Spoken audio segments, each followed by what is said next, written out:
Have you used AI tools? Yes, very recently.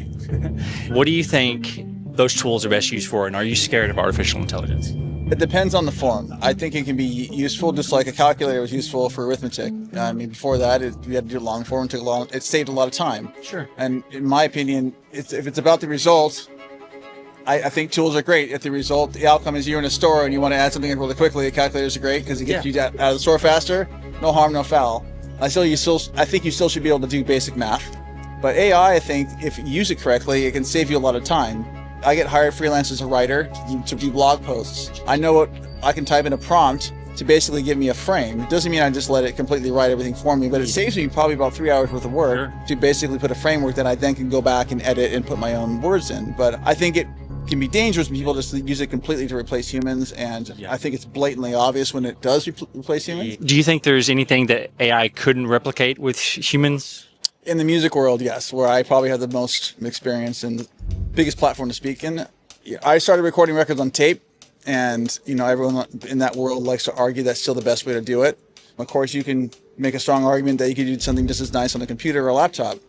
But now with AI, people are doing songs completely on that, and I think it removes the human quality, and anyone with a real ear, it's really a distinct difference between a real product that's actually made by humans and something that's not. And I don't think it ever will be able to replicate it. How do you see it affecting your children's generation, your daughter? Making them extremely lazy, but also taking jobs.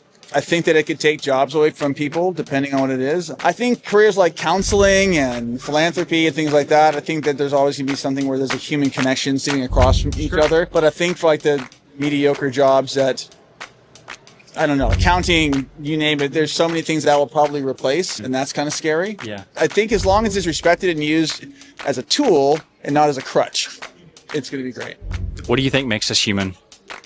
The ability to have empathy and the ability to make mistakes and the ability to correct them. Everything in life that's good comes through pain. Childbirth, this guitar, all these strings and stuff are pulled, stretched. There's a lot of chaos going on when you hit it, but the result and release of it is beauty. And I think that's something that makes us human, the acknowledgement of that, and that's life in general. And AI has no idea or concept what that is because it's not real. It's a digital representation of what we are. And that's the main difference, is that we are living, breathing, created things. That is something we created. We are a creation just like that is. It's that we created that, God created us. That's, in my opinion, the primary difference. What do you think it means to live a good life? Not living within the bounds and the realms of what you were taught, but arriving at your own.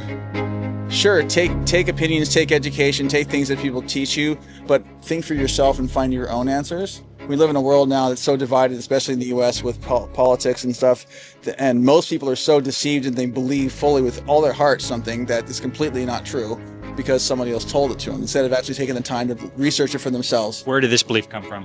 We don't ask ourselves that. What's the question again? How did I arrive at that? What was the question? This belief. Well, I was saying that people need to become informed. Yes. On their own. Yeah. Having that critical thought, being able to. Yeah. I've always been that way. It's in my DNA, but I think a lot of people just trust, and they believe that because someone's on the news saying something that they got to be telling the truth. Because why wouldn't they? But unlike ever before in human history, we now have access to people actually pulling the covers on that and showing them that's not what's happening. People are actually telling us the complete nonsense, and it's a slow awakening. It's slow awakening. Some people want to stick their head in the sand and believe that, if you say that you're a conspiracy theorist or you're crazy or you're a Nazi. I'm very apolitical. I never have really been aligned with that, but I think the division has come from people sincerely believing things are being fed. Yeah. I'll cap it out by saying this. I heard a really, really good example by a guy on YouTube, and he's an Instagram guy named Gary McVee, I think. Yeah. He said that 99.99% of human interactions are good. They're positive, like this one we're having right now. Of course. People get along. But if you want to find trouble and chaos and catastrophe and everything being wrong, you'll find it. Open up Instagram, go on YouTube, turn on the news, and everything's horrible. But if you go out in life and walk around and talk to people, it's not that bad. It's not as bad as everyone thinks it is. So that's reality for me. Thank you for sharing that. You got it. I appreciate it.